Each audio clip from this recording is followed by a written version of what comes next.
Assalamualaikum warahmatullahi wabarakatuh. Halo sahabat Latsar, bertemu lagi dengan saya Muhammad Septianur Ahli Media Keperawatan, peserta Latsar CPNS BPSDMD Kalimantan Selatan tahun 2022, golongan 2, angkatan 11, kelompok 2 dengan NDH 14. Dalam kesempatan kali ini, saya akan menyampaikan hasil tugas saya berupa analisis isu kontemporer di tempat kerja. Pertama-tama akan saya sampaikan uraian tugas sesuai dengan profesi saya, yaitu perawat. Tugas perawat adalah membantu klien atau pasien untuk mendapatkan kembali kesehatannya melalui proses penyembuhan. Perawat memfokuskan asuhan kepada kebutuhan kesehatan klien atau pasien secara holistik, meliputi upaya untuk mengembalikan kesehatan emosi, spiritual, dan sosial. Selanjutnya untuk praanalisis isu. Sebagai perawat yang bekerja di ruang rawat jalan atau poliklinik, saya menemukan beberapa isu. Yang pertama, kurangnya kepatuhan pasien dalam melakukan kunjungan rawat jalan sesuai dengan jadwal yang telah ditentukan oleh dokter. Yang kedua, kurangnya pengetahuan pasien dan keluarga tentang pentingnya terapi latihan gerak post-operasi patah tulang atau fraktur. Yang ketiga, kurangnya kesadaran pasien dengan osteoartritis akan istirahat dari aktivitas berat dan kurangnya latihan. Yang keempat, masih sering ditemukan pasien dengan pengobatan jangka panjang, lupa meminum obat atau malas meminum obat karena sudah merasa sehat ataupun merasa bosan. Untuk penilaian kualitas isu dengan analisis APKL, ditemukan dari isu 1, nilai aktualnya adalah 3, problematik 3, kekalayakan 2, dan kelayakannya 1. Total 9, menjadi prioritas nomor 4. Untuk isu yang kedua, nilai aktual 4, problematik 5, kekalayakan 4, dan kelayakan 4. Total nilai 17, menjadi prioritas pertama. Untuk isu ketiga, aktualnya 4, problematika 4, kelayakan 3 dengan total 14. Dan isu keempat, ditemukan nilai aktual 3, problematik 3, kelayakannya 3, dan kelayakan 2 dengan total 11. Selanjutnya, penilaian kualitas isu dengan analisis USJ. Pada isu 1, nilai urgensinya adalah 2, seriousness 2, growth-nya 1 dengan total 5. Untuk isu kedua, urgensinya 4, seriousness 4, dan crowd-nya 4, dengan total 12. Pada isu ketiga, nilai urgensinya 2, seriousness 3, dan growth 3, dengan total 8.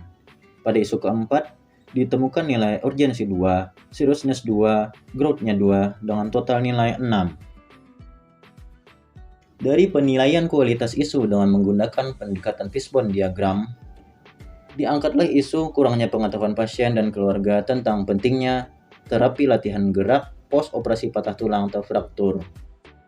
Masalah yang mungkin ada pada sumber daya manusianya adalah kurang pengetahuan dan tingkat kecemasan.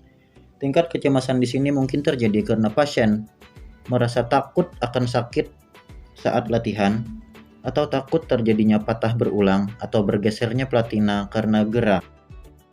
Selanjutnya, masalah yang mungkin ada pada lingkungan adalah kurangnya dukungan keluarga. Kurangnya dukungan keluarga terjadi biasanya di lingkungan sekitar atau keluarga merasa apakah harus secepat itu pasien dengan post operasi patah tulang disuruh latihan gerak. Pada sarana prasarana, kurangnya pemanfaatan media. Padahal di era digital yang saat ini ada banyak info, terutama tutorial-tutorial di YouTube tentang cara latihan ringan yang dapat dilakukan oleh pasien post operasi patah tulang tersebut. Pada metode, ada kurangnya penyuluhan dari petugas kesehatan atau perawat. Mungkin sudah ada disampaikan oleh perawat kalau post operasi patah tulang itu pasien harus dilatih gerak, tapi perawat tidak menjelaskan secara rinci atau secara detail sehingga pasien atau keluarga tidak paham akan cara-caranya. Selanjutnya, penilaian kualitas isu dengan analisis SWOT. Pada strength atau kekuatan, di rumah sakit sudah tersedia tenaga ahli. Lalu latihan bisa dilakukan gratis tanpa ada biaya tambahan. Pada weakness atau kekurangan, ada kurangnya pemberian informasi edukasi kepada pasien dan keluarga. Lalu ada kecemasan atau takut akan rasa sakit saat dilatih.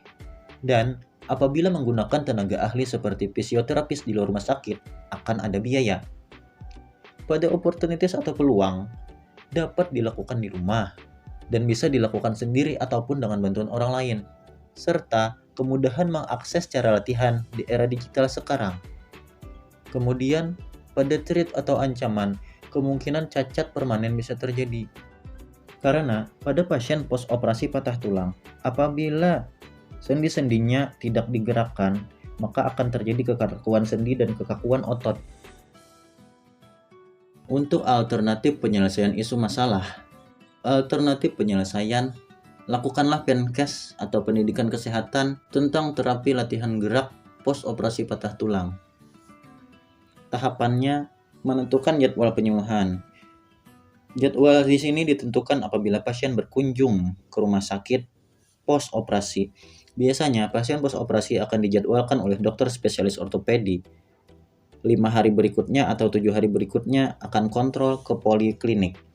Lalu bagikan leaflet tentang terapi cara latihan gerak post-operasi patah tulang. Hasil yang diharapkan adalah meningkatnya pengetahuan masyarakat, terutama pasien, tentang terapi gerak post-operasi patah tulang. Lalu berkurangnya rasa cemas dan takut dalam melaksanakan terapi. Pihak terkait, kepala instalasi rawat jalan, DPJP, dokter penanggung jawab, dan petugas perawat. Demikianlah hasil tugas dari saya tentang analisis isu kontemporer di tempat kerja. Terima kasih. Wassalamualaikum warahmatullahi wabarakatuh.